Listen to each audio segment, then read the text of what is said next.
Hi friends, എല്ലാവർക്കും Jesus youth Kairos buds ഒരുക്കുന്ന പുൽക്കോടിലേക്ക് ഒരു തീർത്ഥാടനം 13ാം ദിവസത്തിലേക്ക് സ്വാഗതം.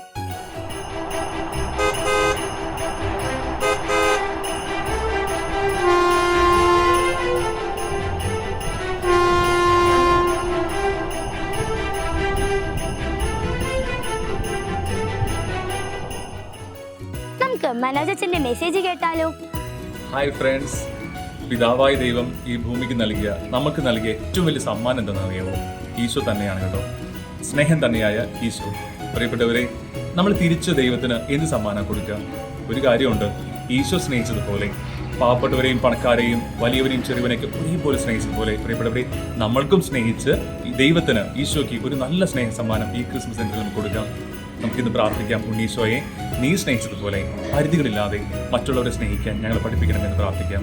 ദൈവം അനുഗ്രഹിക്കട്ടെ. ആമേൻ. പുണ്യത്തിന്റെ ഭൂമ്യത്തിലേക്ക് ഇന്നത്തെ പുണ്യം നമുക്ക് ചാർത്താം. ഹായ് കൂട്ടുകാരെ, ഇന്ന് മനോജൻ നമുക്ക് പറഞ്ഞു തന്നത് ദരിദ്രരിലും പാവപ്പെട്ടവരിലും ഈശോയുടെ മുഖം കണ്ട് അവരെ സഹായിക്കാനാണ്.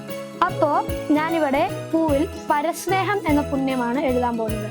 അതായത് മറ്റുള്ളവരെ അവരുടെ ആവശ്യങ്ങൾ കണ്ടറിഞ്ഞ് സഹായിക്കുക. ഞാനിവിടെ പരസ്നേഹം എന്നാണ് എഴുതാൻ പോകുന്നത്.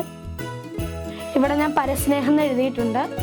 ഇനി ഞാനിവിടെ ഇത് നമ്മുടെ പുൽക്കൂടിലേക്കുള്ള പൂമെത്തയിൽ ഒട്ടിച്ചു കൊടുക്കണം. ഒട്ടിച്ചു കൊടുത്തു കഴിയുമ്പോൾ ജസ്റ്റ് ഒന്ന് നന്നായിട്ട് പ്രസ് ചെയ്ത് കൊടുക്കുക. അങ്ങനെ നമ്മുടെ പുൽക്കൂട്ടിലേക്കുള്ള പൂവ് ഇപ്പൊ റെഡിയായി കഴിഞ്ഞിരിക്കുന്നു. നാളെ നമുക്ക് വീണ്ടും കാണാം. ബൈ.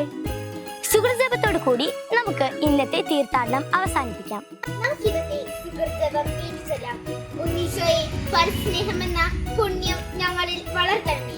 ഉണ്ണീശോയെ, പരസ്നേഹം എന്ന പുണ്യം